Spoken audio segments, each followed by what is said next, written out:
What's up everybody, Matt Moran here for another weekly update. So there's lots of exciting news to go over here this week, but before I get into all the news, I first want to mention I'll be doing my usual weekly live stream on Sunday night at 9 p.m. Eastern time. Join if you can, it's always a good time hanging out and talking cars with all of you. But also, getting into the news here this week, I first want to mention that I will be working through some of the Monterey stories that I wasn't able to cover last week because all this stuff came out, later on Friday or on the weekend. So I'm going to cover some of those. If you're over Monterey stuff, use the timestamps in the description. Skip ahead to the stuff that you're interested in this week. I totally get it. But these are important things that I still need to cover for those who haven't heard about all this stuff or haven't, gotten the whole download on everything yet. So the first big story, the biggest story, obviously, of the week is the Lamborghini has revealed the Temerario, which I think is the way to pronounce it. I don't know, but it's the Huracan replacement, and they gave us more details about the powertrain that we already knew a lot of the highlights of from the various teasers and stuff. So it is a flat plane crank twin turbo V8 that replaces the old V10, and it revs to 10,000 RPM. Combined with 3 electric motors, it does a total of 907 horsepower for the baby Lambo. 907, 538 pound-feet of torque, and it runs through a new 8-speed dual clutch automatic to the rear wheels, with those 2 of those electric motors propelling the front wheels for all-wheel drive. It adds up to a 2.7 second 0 to 62 mile per hour time and a top speed of over 210 miles per hour. It has a 3.8 kilowatt hour battery pack in the area where a drive shaft would usually be, and that enables a tiny amount of electric range and can be plugged in, but it's such a small battery that the car's engine can easily charge it up as well, so you really don't need to plug it in.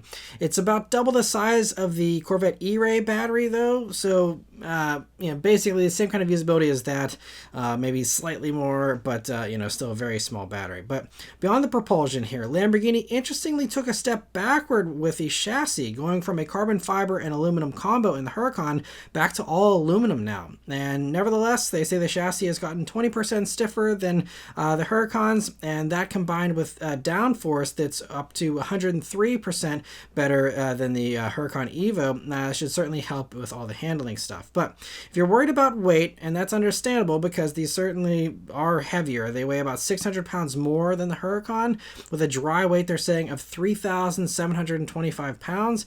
There is an Algeratita, I don't know how to say that, but package that lightens the car by 55 pounds and further improves downforce, and another carbon pack along with available carbon fiber wheels even that should shed a few more pounds there. But to slow down that extra mass, there's now massive 10 piston front calipers and 4 piston rear calipers. As far as styling goes, it looks cool without rocking the boat too much, but there is the cool touches like the headlight area having a little cutout there for aero efficiency and cooling. But definitely don't follow behind one of these unless you like rock chips, because there's basically no rear bumper covering the rear wheels, so those sticky tires are going to be flinging up everything straight up into the sky there with those wheels. But anyway, inside it's pretty similar to the Ruelto with a 12.3 inch gauge cluster, an 8.4 inch touchscreen, and a narrow 9.1 inch passenger display. There's no pricing or on sale date for these yet, but it should begin arriving either late this year or early next, and I think it's pretty cool. And I'm going to be curious to hear more sound clips from that engine and see how it drives and all that with the extra weight. But I think it's a nice evolution here, and I don't know, I think the styling, I was expecting something a little more distinctive honestly, but let me know what you think about the styling in the comments below. Maserati has revealed the GT2 Stradale at the Quail here, and it is in fact street legal, but it's much more extreme than the MC20 that it's based on. So on the outside, you'll see that basically every panel is more aggressive with the vented hood, the vented fenders, the big wing, those are all the main highlights there, but of course everything seems to have been, tweaked a good bit. It also now provides 1,102 pounds of downforce, which is 782 pounds more than the MC20. Inside it gets a new center console, steering wheel, and aggressive carbon fiber seats, although if you don't want those seats you can option in regular MC20 seats. It also still retains its screens, the high-end stereo, and even the driver assistance system, so it's not that hardcore, at least as far as that stuff goes. Mechanically, the 3-liter twin-turbo V6 only gets 10 more horsepower for 640 horsepower total, and even to get that, they said they modified the turbos, exhaust manifolds, and exhaust, and I'm not sure, obviously they have to do things from a very OEM standpoint, but all those changes for 10 horsepower, come on, you could just change the tuning ever so slightly to get 10 horsepower. That's seems strange they didn't go further than that, but anyway, at least they say the dual clutch transmission shifts faster and the eLSD is better at putting power to the road now. And clearly though, this one is all about handling. That seems to be the focus here, with the suspension from the GT2 racing car, along with bigger Brembo brakes and a new steering rack, plus there's retuned modes and programs for the traction, stability control systems and all that. There's no pricing, production numbers, or release date for this one yet, so I'm hoping it sells well for them. I'm not sure how hot of a seller the MC20 is, but, you know, making this more hardcore without really any extra power, I don't know. I hope that it is popular, but I'm not entirely convinced that's going to be super hot, honestly. But we'll have to wait and see. Moving on, though, Rimac has amped up their new supercar, the Nevera, with this new Nevera R. And so more power is, you know, the one thing the Nevera didn't need, but they gave it a big bump anyway, going from the already crazy 1,914 horsepower to now 2,107 horsepower, which combined with the new gen battery pack that's actually smaller, going from a 120 kilowatt hour pack now down to 108 kilowatt hours, it provides a bonkers 1.74 seconds 0 to 60 mile per hour time. It also does an 8.23 second quarter mile time and a 256 mile per hour top speed. It gets stronger carbon ceramic brakes to slow that extra power down and grippier Michelin Cup 2 tires. And the suspension has also been retuned to take advantage of the lighter weight and the more aggressive aero. And only 40 of these will be made, and there's no pricing or release date for them yet either. But yeah, a very nice evolution for that vehicle. And man, 1.74 seconds 0 to 60 mile per hour is going to be nuts. So crazy. So anyway, awesome to see that. And the final Monterey car that I'll cover this year is the Mercedes-Maybach SL680 Monogram series, which takes the SL63 and puts it really over the top with what must hold the record for most emblems ever on a car, even if Maybach isn't interested in pursuing that title. But as you can see, it got rid of all the sporty stuff they could from the SL and slathered it in chrome and lots of Maybach logos. And logos make up like the entire lower front bumper. They cover the top, the seat, even optionally on the entire hood, which has like several layers of clear coat, and it's like a very labor-intensive process apparently for that hood. The car exists supposedly because Maybach buyers kept asking for it, but I think even those buyers probably wanted something closer to the Maybach Vision 6 Cabriolet concept that came out back in 2017, something truly grand, not just putting chrome on an SL. But we'll see how it sells. This isn't just appearance stuff though. It's actually pretty thoroughly done. They carried over the engine from the SL63, but they retuned the transmission to be smoother, made the all-wheel drive system less rear biased, and changed the tone of the exhaust. And combined with more weight from extra sound deadening, along with extra weight from extra paint and the other luxuries here, there's also a much softer suspension and no launch control. And so all these things add up to it actually being a half a second slower to 60 mile per hour than an SL63, which is a big downgrade in acceleration. But again, this one isn't about acceleration, so that makes sense. The steering rack, they say, has also been slower, and there's not even a Sport Plus mode anymore. So, I mean, really, chilling this thing out as much as possible. The wheels are also unique, of course, and the interior gets unique touches and appearances for the screen menus. They also threw out the tiny back seat and put in a leather parcel shelf there instead, covered by a speedster-like cover there in the back. And there's no pricing or release date yet for these, but it won't be cheap, of course, and I'm sure they won't make too many of them. They didn't mention how many they'll make. It should be rare, but this is another one where I'm not entirely sure there's a ton of appeal here. Sure, a few people will certainly go for it, but, I feel like people want something grander than this from a Maybach. They have no problem selling Maybach GLSs and S-Classes, which are just, slightly nicer versions of those vehicles, so I suppose it should work for the SL as well. I'm sure they wouldn't have gone with the SL conversion if the buyers weren't behind it, but I don't know.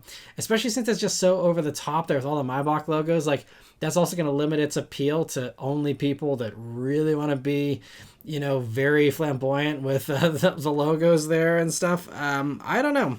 Let me know your thoughts on that one in the comments below, but that one's going to be a hard pass for me. But anyway, moving on here. Audi has debuted the refreshed 2025 RS3.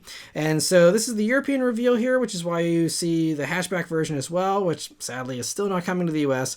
But the fact that we get this melodious 5-cylinder turbo at all, is enough of a gift for me. I'm just grateful that we have it here at all, and it appears to be carryover in the engine department, which is, in my opinion, a good thing. Didn't need more power, didn't want to mess with the engine, just keep it the way it is because it's fantastic. But performance-wise, there are tweaks to the tuning, including the adaptive damper tuning and the programming of the torque vectoring rear diff, for example. And they say that it makes the car more stable and controllable, but also is easier to drift now, they say. And they recently set a new lap record for the car's class at the Nürburgring, hitting a 7-minute 33-second .123 time, and so that is reclaiming the record, and obviously means there's some performance improvements there for sure. They also have some other changes here, just visual changes, which are honestly the biggest changes, I think, at least from a buyer standpoint, with a new grille that's bigger, new headlights, and larger intakes in the front bumper. The rear also gets new lights along with a new rear bumper and new optional wheels. The interior gets that new Audi RS steering wheel with a flat top to go along with the flat bottom, and there's the new red buttons there, and you can also now option on sportier seats with exposed carbon fiber on the back if you'd like. There's also a new shifter design and slightly new graphics for the gauge cluster, they say. And there's no release date or pricing for this one yet either, and we'll have to wait, for the US details and all that coming sometime probably later this year. We'll have to see, but anyway, interesting to see that. Speaking of new gauge graphics, though, Ford announced another downloadable gauge theme here for the digital gauges on the 2024 and 2025 Mustangs here, this time adding in the gauges from the 1999 to 2001 SVT Cobra to go along with the 1968 gauges and the Fox body ones.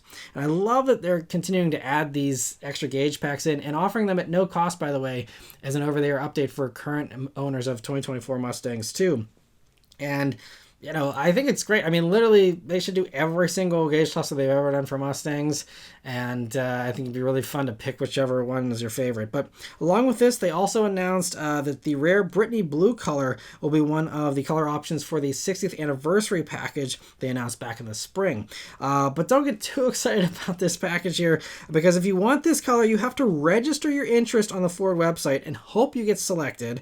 And even if you do, you have to take the car just one way. They're going to tell you what options you're going to get, with the 10-speed auto being mandatory and a bunch of other options being mandatory as well. And with all those options and the surcharge here for the anniversary thing and the paint, it'll cost $65,245 for a regular Mustang GT with an appearance package.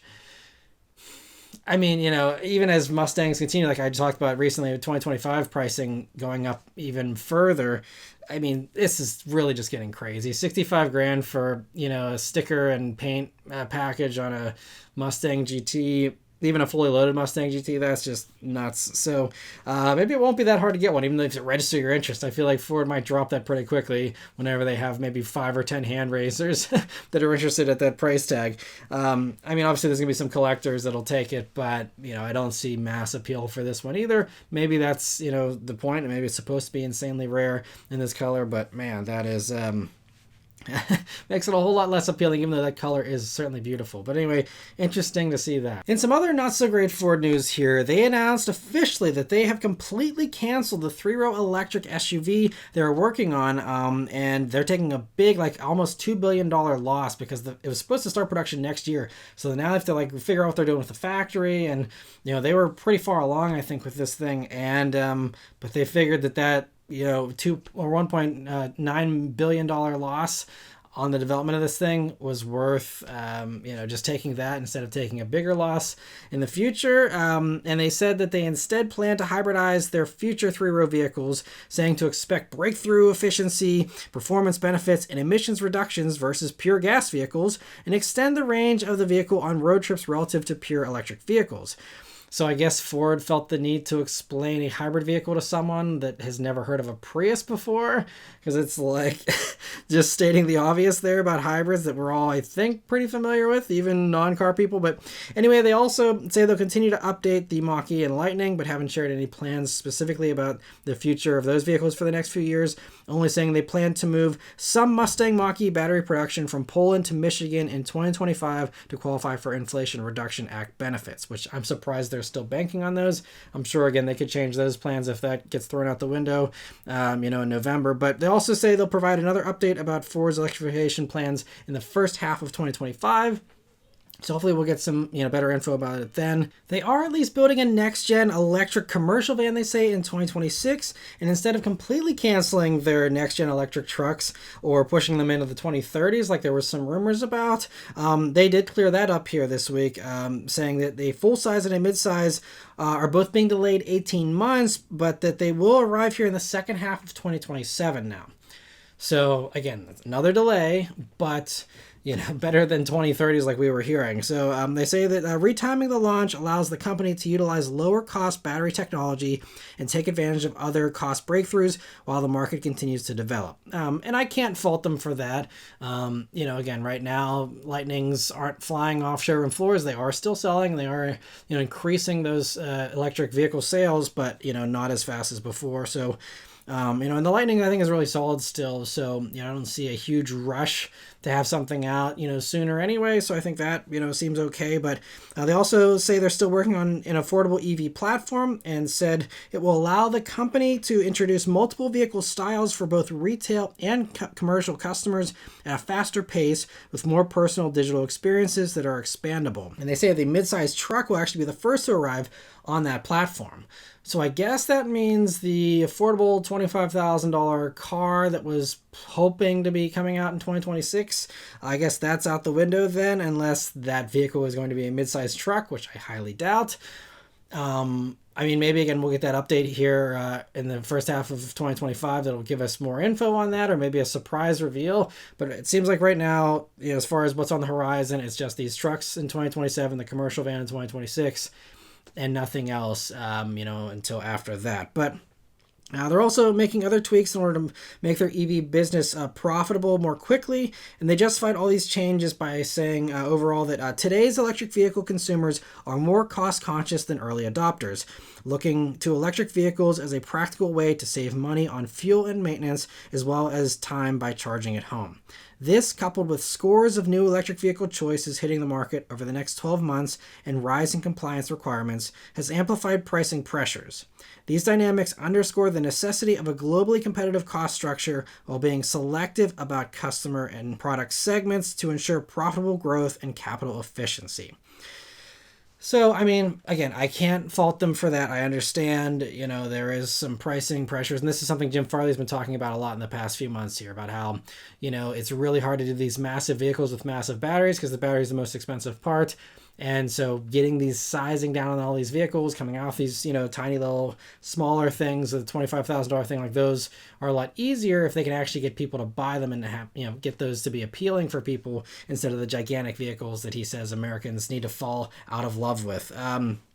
But while Ford is delaying stuff and, taking it slow and cautious, there are others that are, going to come out in the meantime, and Ford won't have an answer. We have GM and Toyota, continue to roll out EVs here in the next few years, including Toyota's electric 3-row, I believe, coming in 2026. And them, and Kia, I'm sure, are overjoyed. Kia's got the EV9 already. It's like, sweet, they can continue to have the 3-row electric crossover market all to themselves.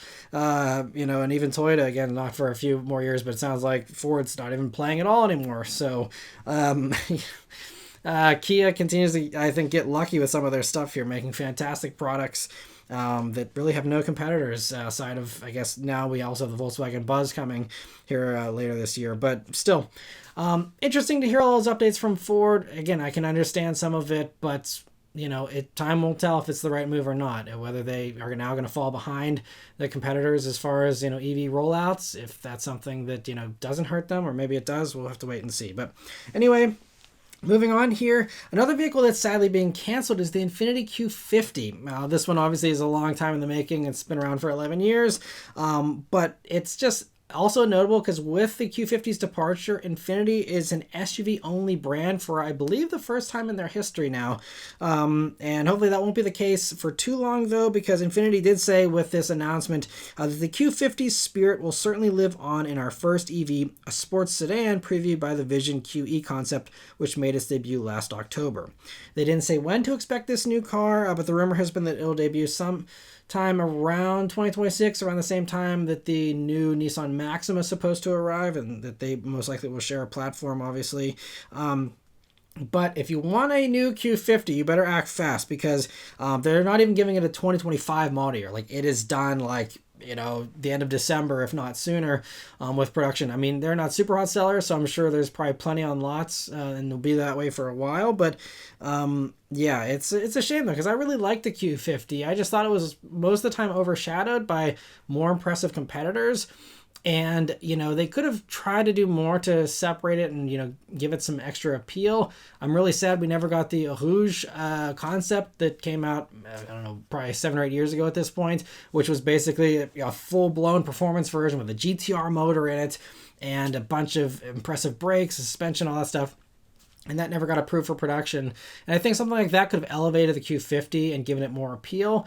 And instead, it had 400 horsepower, and that was nice, but, otherwise just seemed a little bland compared to some of the spicier competition out there. So, yeah, it's a shame, but, it was always a solid value proposition. And I talked about this. I just, revisited the Q50 not too long ago and said how, especially on the used market, they are phenomenal values. And, it's just sad to see it go. It's a good car. I always thought it was a nice looking car too.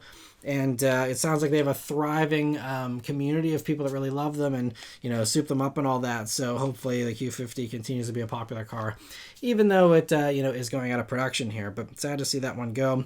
Speaking of Nissan, though, it also sounds like the Altima might not last much longer here. We heard rumors about it going away in the next year or two.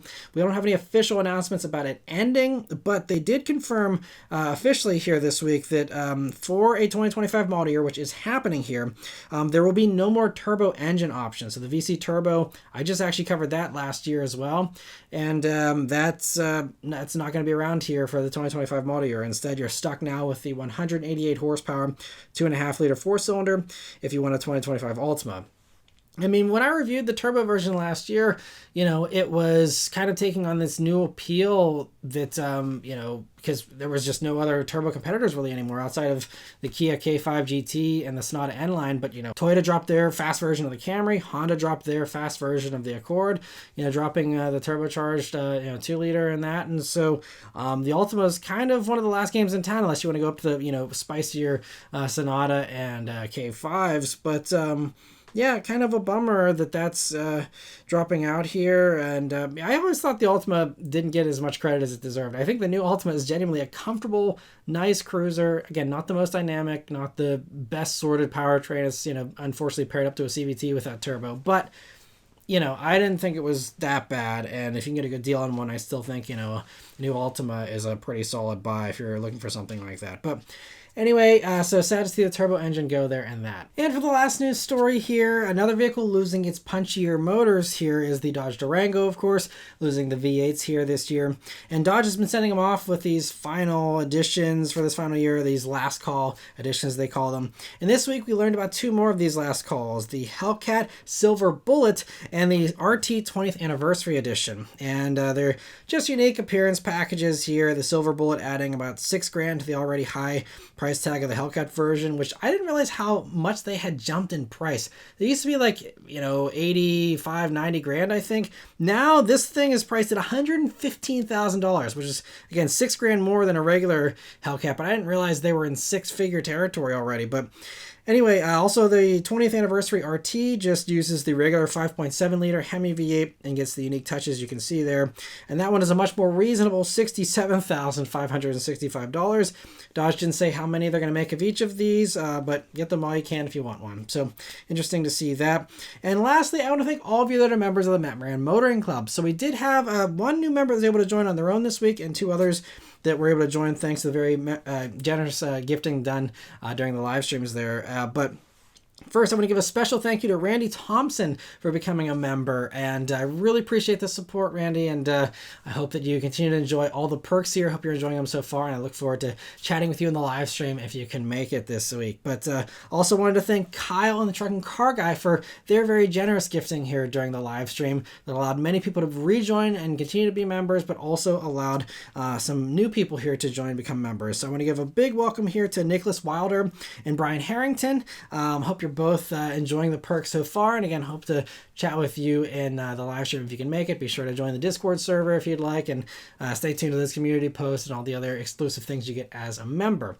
But anyway, for anyone else like to join and become a member, get that party answering in the live streams and all the other perks that come with being a member, there's always join buttons here on the video page, on the channel page, and a link in the description. But anyway, thank you all very much for watching. Let me know your thoughts on all this stuff in the comments below. Please leave a like and subscribe to keep these videos coming, and I'll see you guys in the next one. Take care.